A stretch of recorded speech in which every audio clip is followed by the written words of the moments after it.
Muito bem, nós estamos aqui para mais um programa nesse canal do YouTube, onde estamos comentando para você no livro de 1 Reis. Livro de 1 Reis é um livro bastante interessante, nos mostra a continuação do reinado de Salomão após Davi.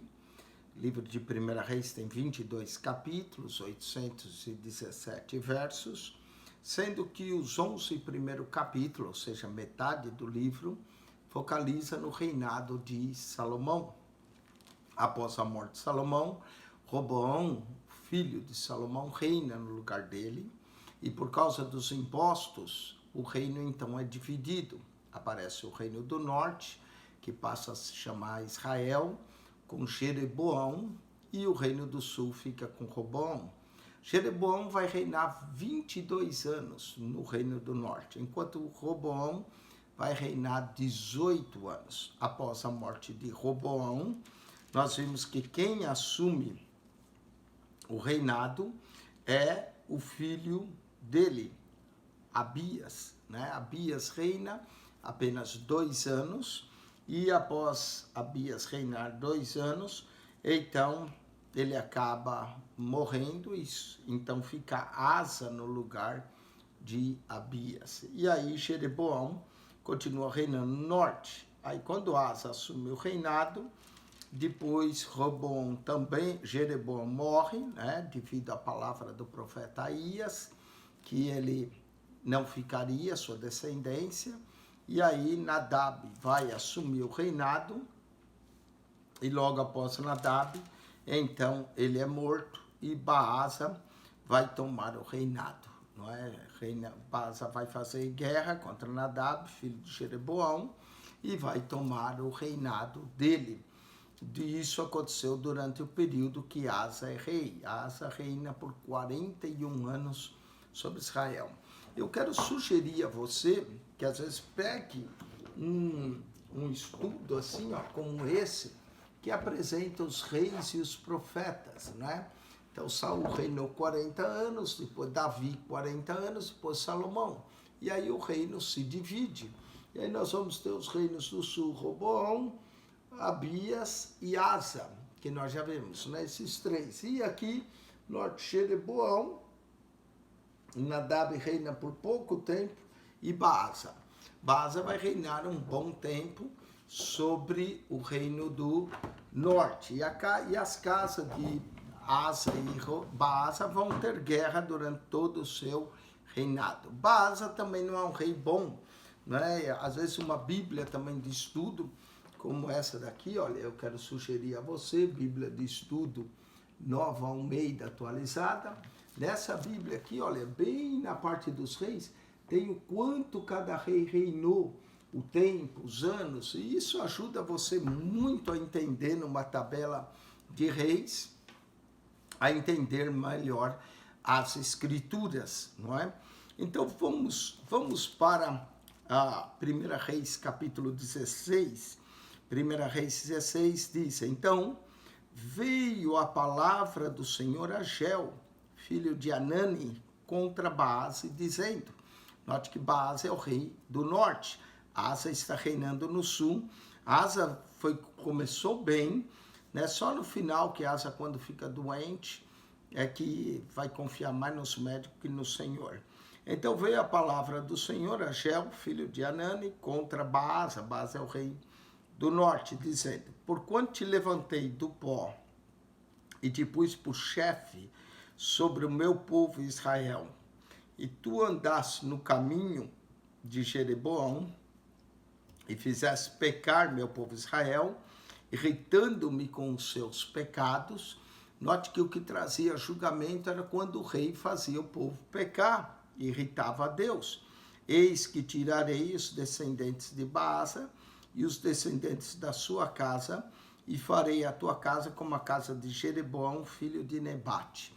Então é outra hierarquia que não vai permanecer, não é? Jeroboão só teve um filho, e aí passou para Baasa. Baasa não vai ter nenhum descendente seu. não é? Eis que tirarei os descendentes da sua casa e farei a tua casa como a casa de Jeroboão, filho de Nebate. Quem morrer a Baasa na cidade, os cães o comerão. Olha só o julgamento. O mesmo julgamento que foi dado à casa de Jeroboão é dado à casa de Baasa. E quem morrer no campo, as aves do céu o comerão. A mesma palavra que o profeta Aías falou para a mulher de Jeroboão, aqui Geu, o profeta, fala para Baasa. Quanto aos mais atos de Baasa, o que fez, seu poder, porventura não está escrito no livro da crônica dos reis de Israel? O livro de crônicas é o livro paralelo. E Baasa dormiu com seus pais e foi sepultado em Tirza. E Elá, seu filho, reinou em seu lugar, mas não vai permanecer, não é? Elá vai reinar no lugar de seu pai. Aqui teve um descendente só, né, que vai reinar, e assim veio a palavra do Senhor pelo ministério do profeta Geu, filho de Anani, contra Baasa e contra sua casa. E eis que todo o mal que fizeram aos olhos do Senhor, irritando com a obra das suas mãos, para ser como a casa de Jeroboão, e por isso o ferira. Então, o próprio Deus tirou Baasa, como fez com Jeroboão. Mas, novamente, Jeroboão teve Nadab que reina. Nadab reina por um tempo, 2 anos, Baasa toma o reino. Baasa vai reinar um tempo, e aí seu filho vai entrar, né, o filho de Baasa vai entrar como rei, e também só vai reinar pouco tempo, porque logo vai haver uma conspiração de Zinri contra a casa dele. Então, Elá não vai reinar muito tempo. No ano 26 de Asa, rei de Judá, Elá, filho de Baasa, começou a reinar em Tirza, sobre Israel, e reinou 2 anos, apenas 2 anos. Similar a Nadab, que reinou também 2 anos. E Zinri, seu servo, chefe da metade dos carros, conspirou contra ele, estando ele em Tirza, bebendo e embriagando-se em casa de Arsa, mordomo em Tirza. Então, enquanto ele bebia, se embriagava, entrou, pois, Zinri, e o feriu e o matou no ano 27º de Asa, rei de Judá, e reinou em seu lugar. E sucedeu que, reinando ele, estando assentado no seu trono, feriu toda a casa de Baasa, e não lhe deixou homem algum, nem a seus parentes, nem a seus amigos. Então Zinri fez uma conspiração, tirou Eli do trono, né? Tirou Elá do trono, que é o filho de Baasa, tirou Elá do trono e vai se assentar sobre o trono, e agora vai destruir toda a casa. Assim destruiu Zinri toda a casa de Baasa, conforme a palavra do Senhor que falara pelo ministério do profeta Geu sobre Baasa. Então, cumpriu-se a palavra do Senhor.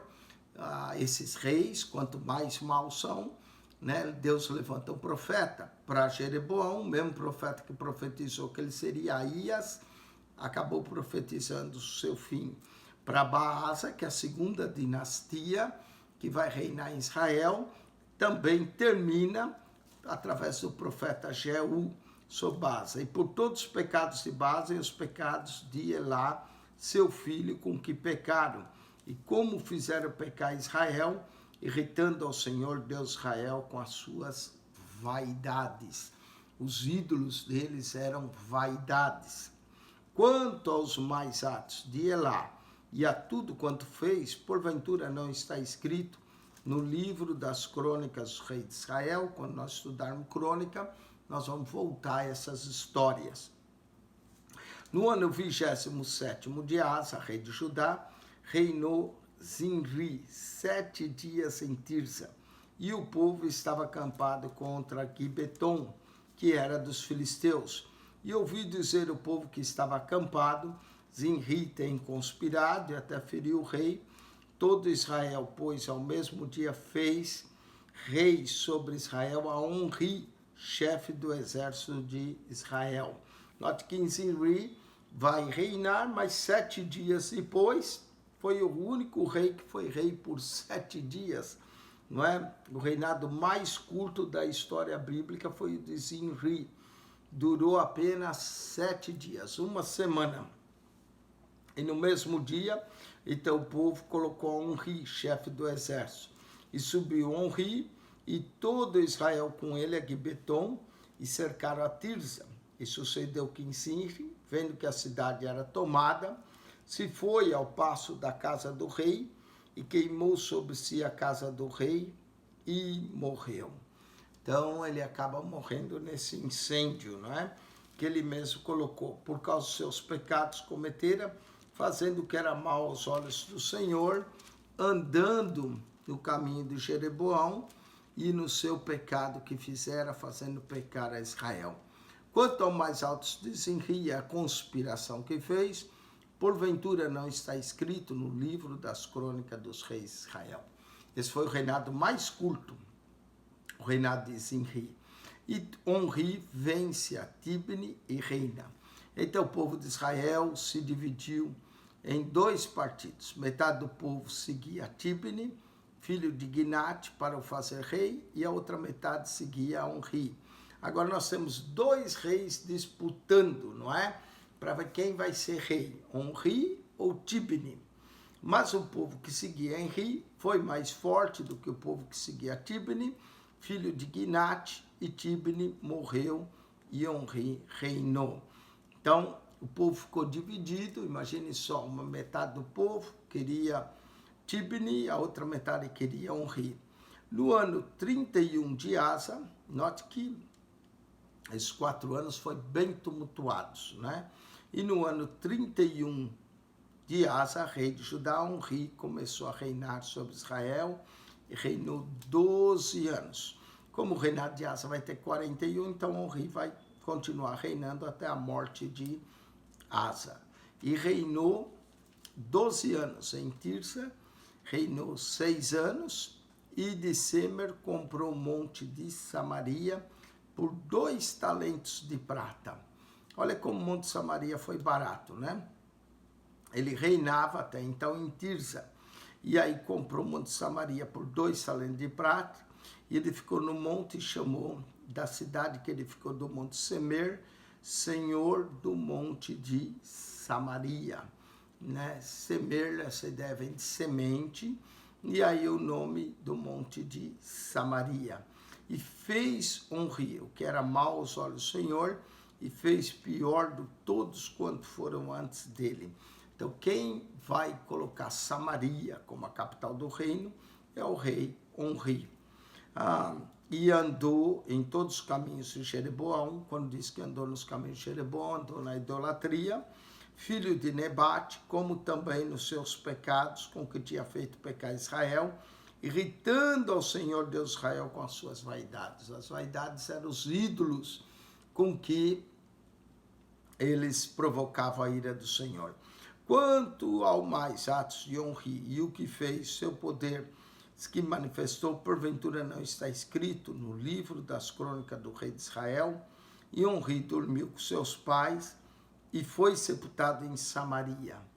E Acabe, seu filho, reinou em seu lugar. Agora vem Acabe, o rei que vai reinar, e Acabe vai acabar casando-se com uma mulher, Jezabel, não é? Esse famoso rei. Verso 29 do capítulo 16. E Acabe, filho de Onri, começou a reinar sobre Israel no ano 38º de Asa, rei de Judá. E reinou Acabe, filho de Onri, sobre Israel em Samaria 22 anos. Então, quando Acabe começou a reinar, Asa ainda era rei, né, de Israel. E ele é no 30º ano, 8º, que ele começa a reinar. Às vezes é um período de overlap, por exemplo, atrás diz que quando o rei começou a reinar, no ano 31 de Asa, verso 23, o rei começou a reinar sobre Israel, reinou 12 anos. Se era no ano 31, ele então deve ter reinado esses 12 anos, e aí teria completado os anos de Asa. Mas depois corrige e diz que ele reinou 6 anos. Então, por isso que quando ele morre, seu filho vai acabar reinando no seu lugar, e é o ano 38º. Agora faz sentido o ano 38º. Então, às vezes, ocorre esses overlap de datas, porque ele reinou há uns anos antes, né? Reinou 12 anos em Tirsa, e depois em 6 anos, quando ele começa a reinar em Tirsa. Então, essas misturas é que às vezes dá um cálculo diferente. Mas no ano 38º de Asa, né, quer dizer que ele reinou no ano 31 até o ano 38º de Asa. Fez Acabe, filho de Onri, o que era mau aos olhos do Senhor, mais do que todos que foram antes dele. E sucedeu como se fora coisa leve andar nos pecados de Jeroboão, filho de Nebate, ainda tomou por mulher, e esse aqui talvez é um dos piores erros de Acabe, tomou por mulher a Jezabel, filha de Etbaal, rei dos Sidônios, e foi, serviu a Baal e se encurvou diante dele. Já havia o culto a Baal em Israel antes, não é? Mas aqui Jezabel vai ser a grande promotora desse culto. Ela vai ter sacerdotes de Baal e sacerdotes de Acera também. Então, Jezabel, a grande introdutora desse culto dos Sidônios, e foi, serviu a Baal e se encurvou diante dele. E levantou um altar na casa de Baal, que edificara em Samaria.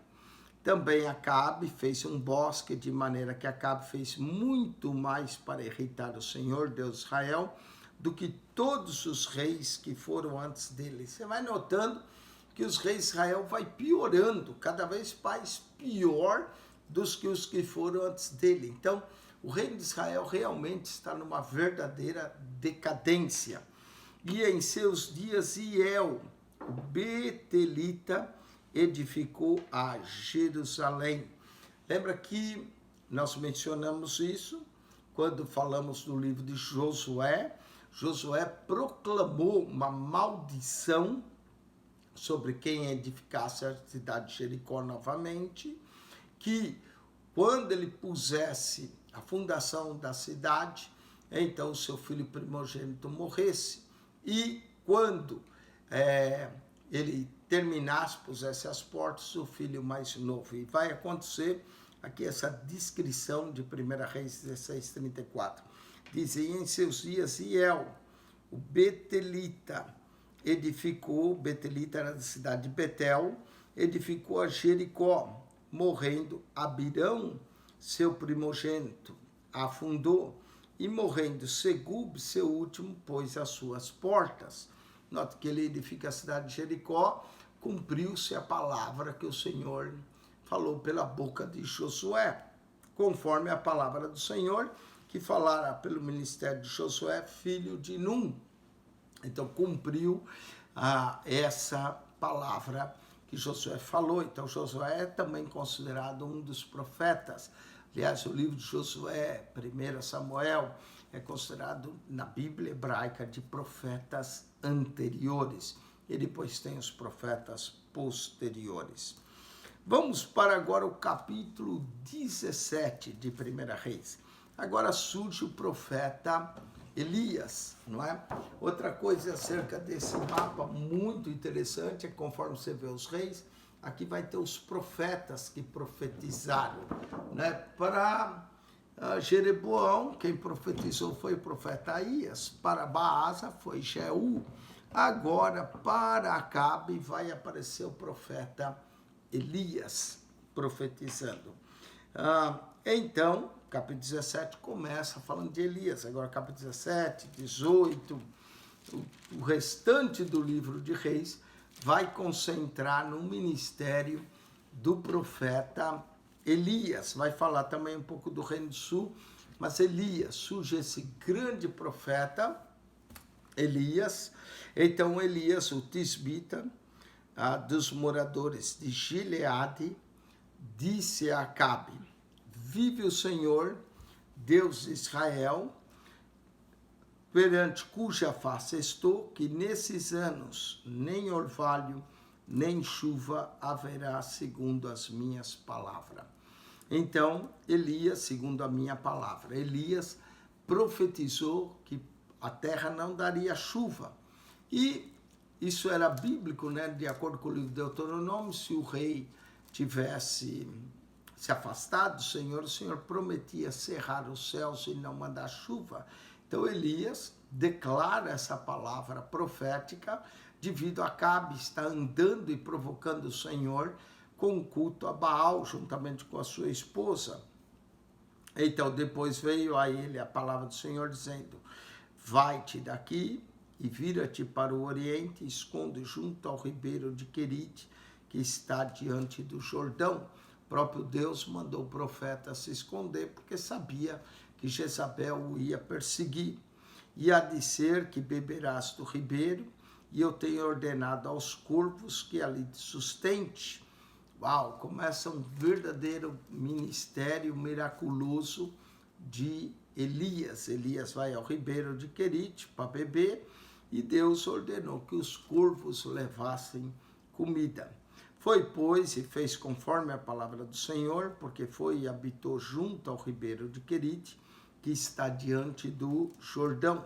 E os corvos lhe traziam pão e carne pela manhã. Então os corvos traziam a Elias pão e carne, como também pão e carne à noite, e bebia do ribeiro. Então a dieta de Elias era pão, carne e beber da água do ribeiro. E sucedeu que, passados dias, o ribeiro se secou, porque não tinha chuva na terra. Então Elias ficou ali até o ribeiro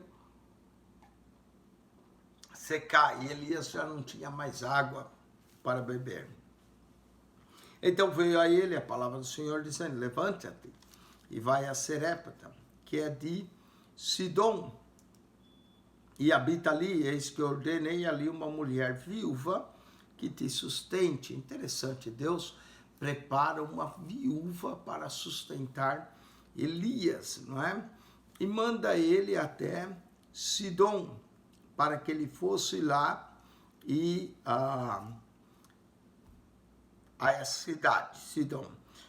Interessante porque a mulher de Acabe era dos sidônios, né?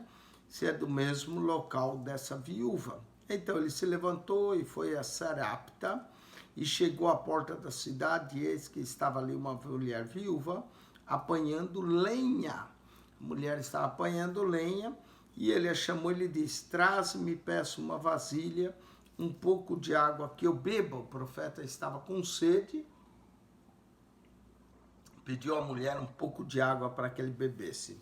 Indo ela buscar, ele a chamou e lhe disse: traz-me agora também um bocado de pão na mão. Então Elias estava com fome, também pediu que a viúva lhe desse o pão. Porém ela disse: vive o Senhor teu Deus. Ela reconheceu, ele era um homem de Deus. Vive o Senhor teu Deus, que nem um bolo tenho, senão somente um punhado de farinha numa panela e um pouco de azeite numa botija.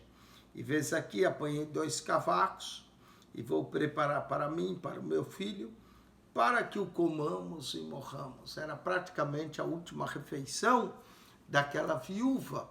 Não é interessante? Deus falou que a viúva ia sustentar Elias, mas através da palavra do Senhor, o profeta traria a bênção à casa da viúva.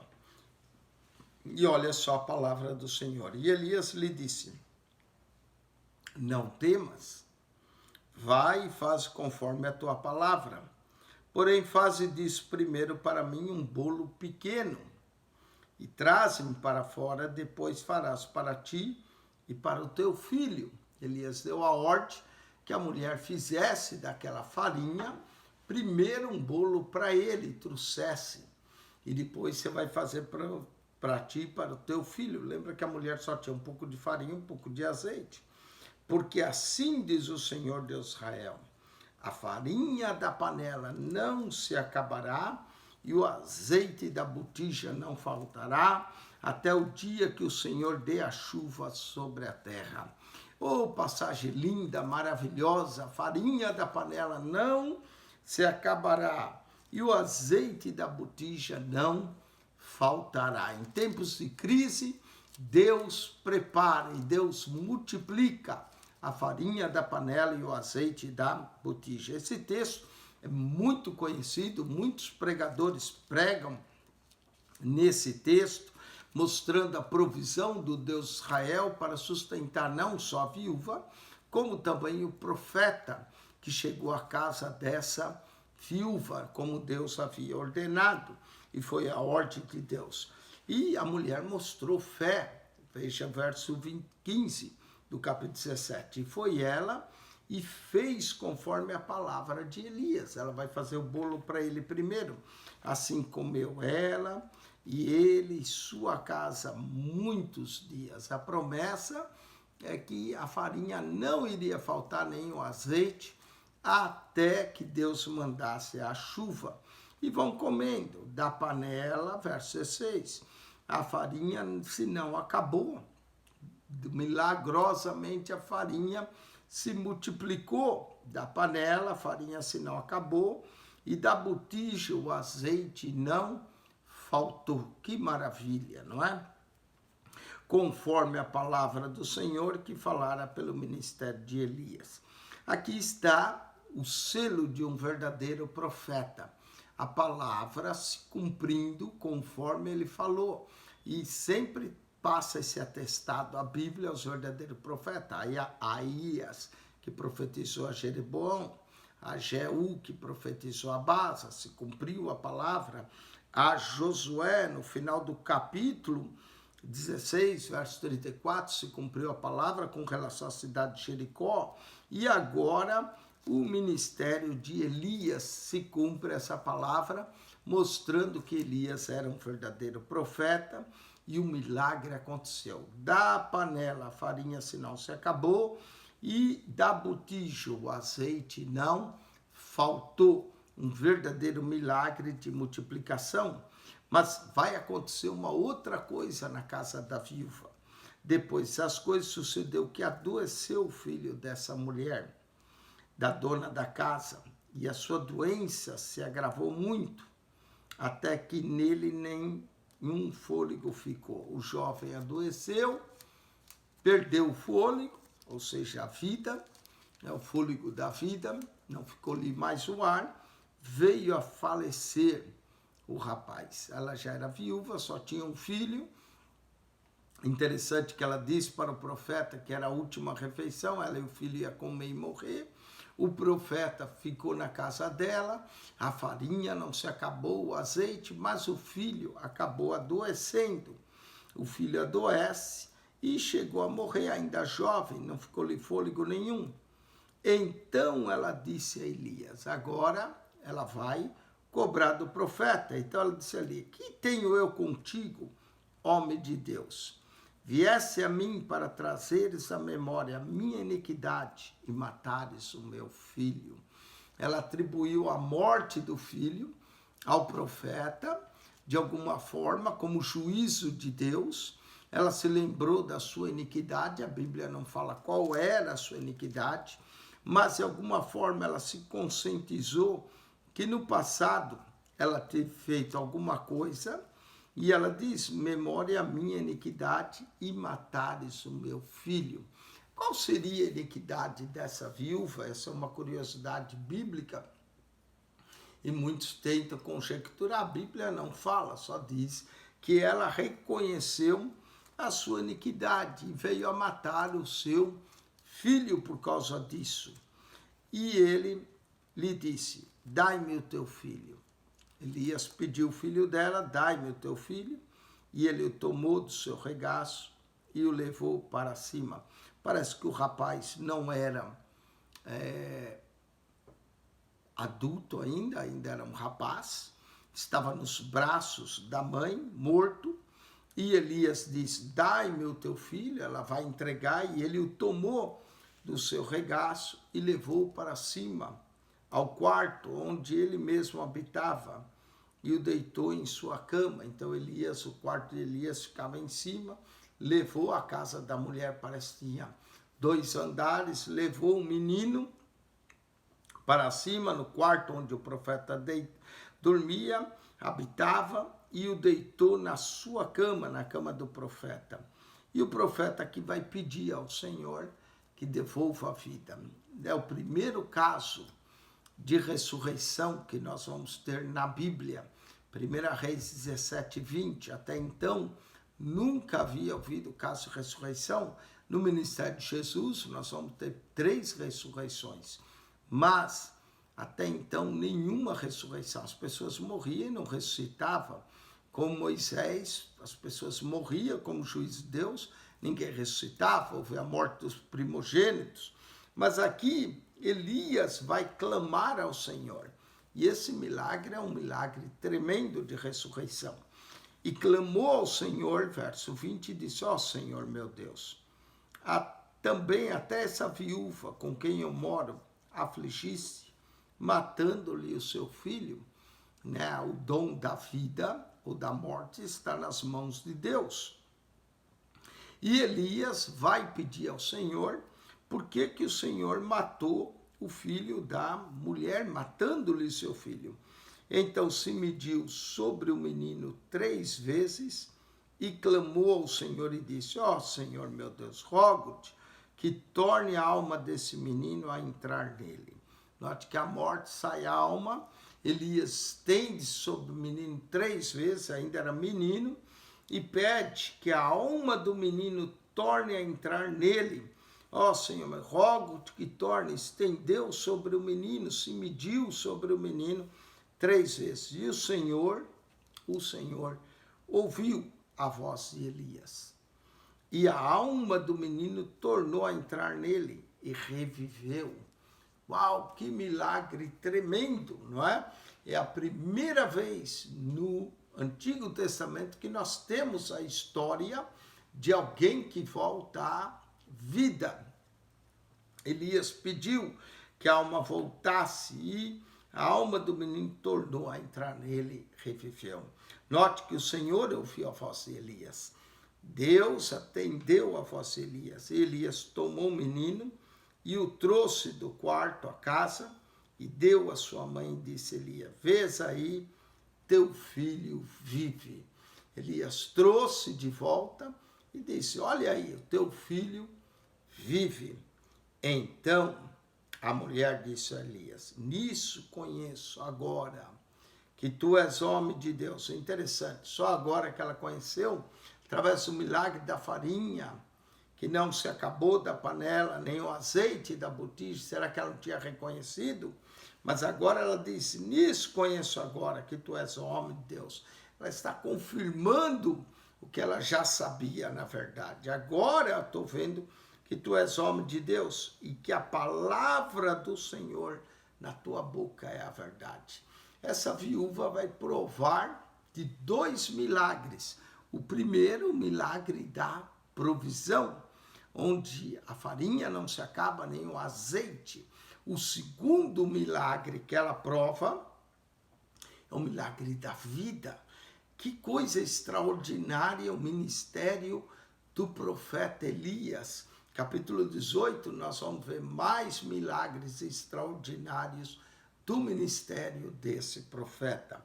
Mas a viúva pôde provar o milagre da multiplicação e o milagre do reavivamento do seu filho, a vida volta da ressurreição. 2 milagres que ela prova: multiplicação e ressurreição. Que bênção, não é? Só alguém como Jesus vai fazer novos milagres. Nós vamos ver durante o profeta Eliseu, que é o sucessor de Elias, alguns desses milagres também. Mas Elias introduz um ministério profético com milagres. É algo novo, né? Só Deus tinha operado vários sinais pelas mãos de Moisés, mas não temos nenhum caso de ressurreição. Agora aqui com Elias, um caso de ressurreição. Então, esse capítulo 17, nós vemos pelo menos 3 milagres. O primeiro, há mais, na verdade. O primeiro, Elias ora e não vem a chuva. O segundo, os corvos trazem pão e carne para o profeta. O terceiro, a multiplicação da farinha e do azeite.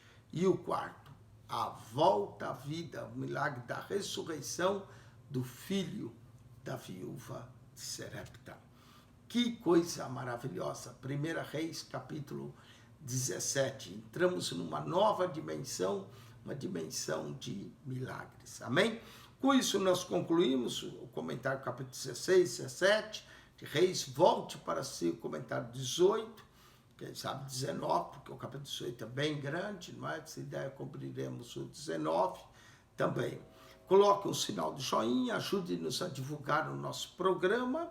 Amém? Espero que tenha sido de bênção para você e que você continue nessa aventura de aprender mais da palavra de Deus. Que a graça de nosso Senhor Jesus Cristo seja contigo, o amor de Deus, nosso Pai, e a rica e doce consolação do Espírito Santo de Deus.